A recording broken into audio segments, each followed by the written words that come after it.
প্রতারণার শিকার ঢাকাইয়া চিত্রনায়িকা নুসরাত ফারিয়া। তাও যেন তেন নয়, একবারে গুরুত্বপূর্ণ প্রতারণার শিকার হন এই নায়িকা। অভিযোগে তার নাম ও ছবি ব্যবহার করে একটি ভুয়া প্রোফাইল তৈরি করা হয়েছে, যে আইডি থেকে মানুষের কাছে টাকা চাওয়া হচ্ছে।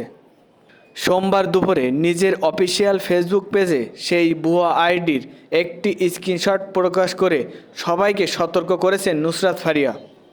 তিনি স্পষ্ট উল্লেখ করেছেন, কেউ আমার ছবি ও পরিচয় ব্যবহার করে ভুয়া নাম্বার দিয়ে মানুষের কাছ থেকে টাকা চাচ্ছে। এটা সম্পূর্ণ প্রতারণা, আমার সাথে এর কোনো সম্পর্ক নেই।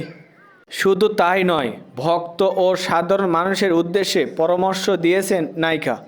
তিনি বলেন, ভুয়া প্রোফাইলের পোস্ট প্রতিক্রিয়া দেবেন না, কারো কথায় টাকা পাঠাবেন না, অবিলম্বে এমন প্রোফাইল রিপোর্ট করুন। তারকাদের নামে ভুয়া ফেসবুক আইডি, হোয়াটসঅ্যাপ থাকা এ খবরটি নতুন কিছু নয়, মাঝে মাঝে এমন শোনা যায়। ফারিয়া নিজেও এবার এমন বিবৃতির শিকার হন। তাই নায়িকা তার এই পোস্ট শেয়ার করে সবাইকে সচেতন ও নিরাপদ থাকার আহ্বান জানান।